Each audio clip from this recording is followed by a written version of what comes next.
안녕하세요. 수원역 프로주유자의 서울부동산입니다. 오늘은 2021년 6월 이후에 이번 달이죠. 부동산 시장에서 달라지는 것들 3가지에 대해서 말씀드리겠습니다. 가장 첫 번째로 다주택자 종부세 중과 세율에 대한 인상입니다. 저희 수원역 프로주유자가 있는 수원시 8달구는 토기과열지구로 3주택자 이상의 세율 규제를 받습니다.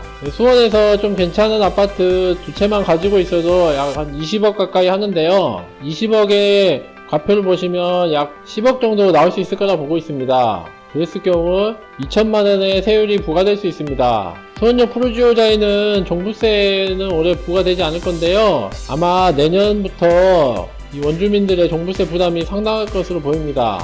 두 번째로는 6월 1일 이후에 매도하게 되면 양도소득세가 또 10% 추가 중과됩니다. 기존에서 바뀐 것은 1년 미만의 경우 40%에서 70%, 2년 미만의 경우 기본세율이었는데 60%로 양도소득세율이 인상되었고, 수원시는 이제 규제지역이기 때문에 다주택자의 경우에는 기본세율에서 20% 또는 30%가 인상됩니다. 그래서 양도소득이 높으신 분들은 기본세율 75%가 최고세율인데 거기에 추가로 다주택자분들은 30%가 더 추가될 수 있으니 75% 이상의 양도소득세를 맞을 수 있습니다. 제가 지난 블로그 내용 중에 수원역 프로주유자의 양도소득세 파헤치기란 내용이 있는데요.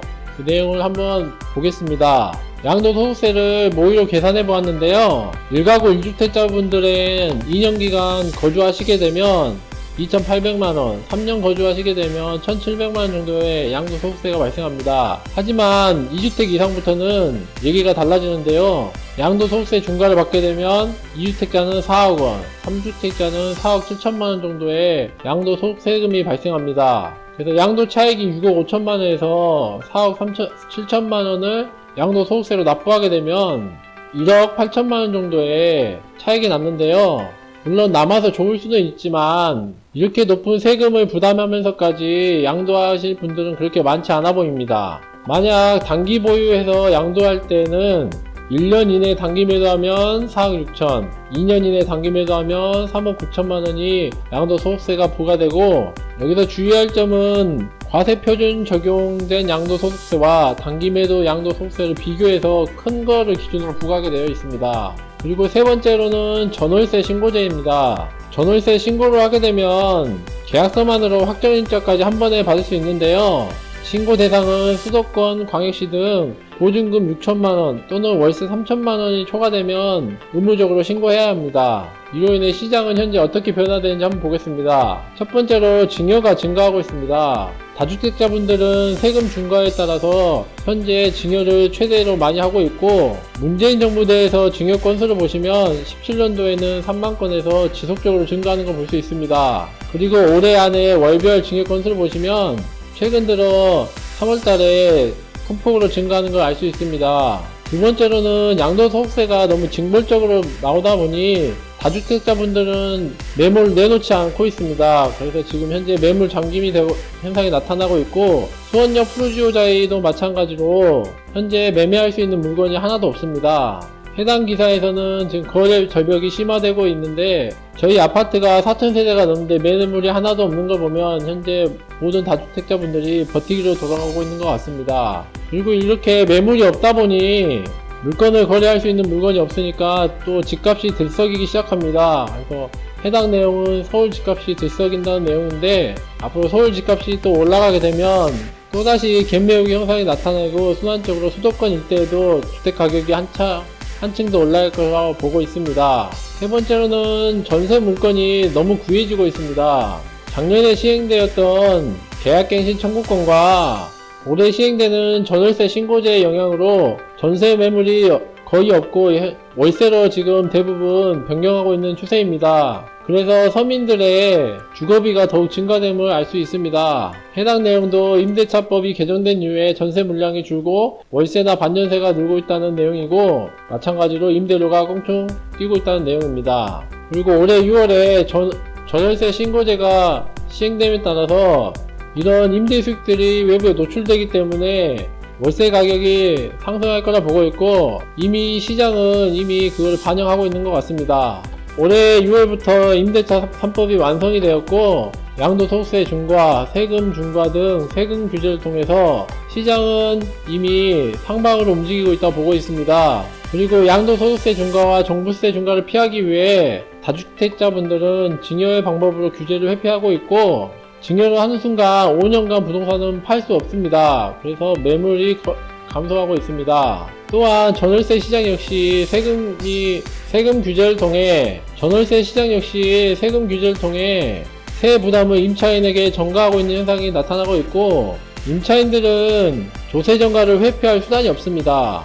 해당 분위기가 지속된다면 조세 전가는 결국 전월세 시장의 가격을 상승시킬 것이고, 이로 인해 매매 가격 또한 상승 압력을 받을 거라고 보고 있습니다. 이렇게 전월세 가격이 상승할 것 같은데 앞으로 정부는 시장의 상황을 어떻게 바꿀 수 있을까요? 전 당분간은 바꾸기 어렵다고 보고 있습니다. 이미 바꿀 수 있었으면 이미 다 바꿨을 것 같고, 앞으로 다주택자들은 매물을 또 내놓을까요? 양도소득세 75%를 내면서까지 매물을 내놓는 다주택자는 많지 않을 거라 보고 있습니다. 하지만 저는 앞으로 집값이 계속 상승하리라 보지는 않습니다. 반드시 하락이 올 테지만 하락이 언제 올지는 아무도 모릅니다. 하락이 와야 알 수 있고, 거품도 하락을 해야 거품인지 알 수 있습니다. 그리고 하락이 오기 전까지 주택가격 또한 얼마나 오를지는 알 수 없습니다. 그럼 일반 개인들은 어떻게 해야 될까요?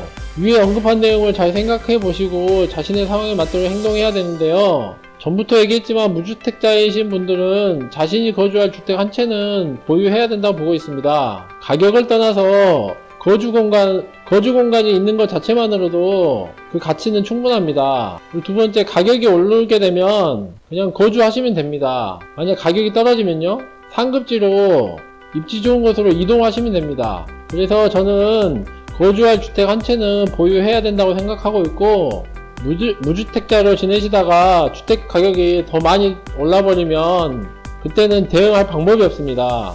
서울에 거주하시다가 서울 외곽으로 나가게 되고 좀 더 외곽으로 나가게 되는 현상이 발생하게 됩니다. 그래서 꼭 주택 한 채는 보유하시길 권해드리고, 다주택자나 자산 여유가 되신 분들은 어떻게 하면 좋을까요? 사실 세금 때문에 주택을 취득하기도 힘들 뿐더러 양도할 때 세금이 너무 높기 때문에 양도도 어렵습니다. 그리고 보유세 또한 높아서 주택을 추가로 구매하는 것 또한 부담이 됩니다. 이럴 때는 현금 흐름이 나올 수 있는 입지 좋은 상가 물건을 매입하는 것을 추천합니다. 그 이유는 다주택자분들은 주택가격이 오르면 그만큼 또 수익을 보면 되는 거고, 주택가격이 떨어지면 또 상가에서 월세가 계속 나오기 때문에 그 주택을 유지할 수 있습니다. 향후 하락 사이클이 오게 되면 자산이 축소될 뿐만 아니라 자신의 직장까지 날아갈 수 있는 위험에 빠집니다. 이때 현금 흐름이 막히게 되면 소중한 내 집조차 유지하기 어려운 상황으로 갈 수 있기 때문에 꼭 상가는 입지 좋은 곳을 매입해서 임대 수익을 얻길 바랍니다. 마지막으로 한 말씀 드리고 영상을 마치겠습니다. 현재 많은 분들이 자산시장이 좋기 때문에 파티장에 들어오고 싶어하고 들어오고 있습니다. 이 현상이 바로 내일 꺼진다거나 그렇진 않을 거라 보고 있지만 언젠가는 파티가 끝날 것입니다. 그래서 항상 리스크 관리할 수 있는 투자가 되길 바라고, 특히 부동산 시장은 레버리지가 매우 높은 상품입니다. 그렇기 때문에 리스크 관리를 안 되면 정말 위험할 수 있습니다. 그리고 현재는 리스크 관리를 해야 되는 상황으로 보이고, 이제 투자를 진입하는 시기는 좀 지났다고 보고 있습니다. 그래서 현재 보유를 하시거나 앞으로 출구 전략을 어떻게 세워야 될지를 짜야 될 시기로 보입니다. 부동산은 우리나라 국민의 자산을 대부분을 차지하기 때문에 이 시장 흐름을 잘 타고만 다녀도 금방 부자가 될 수 있을 거라 생각합니다. 오늘은 여기서 마치겠습니다. 감사합니다.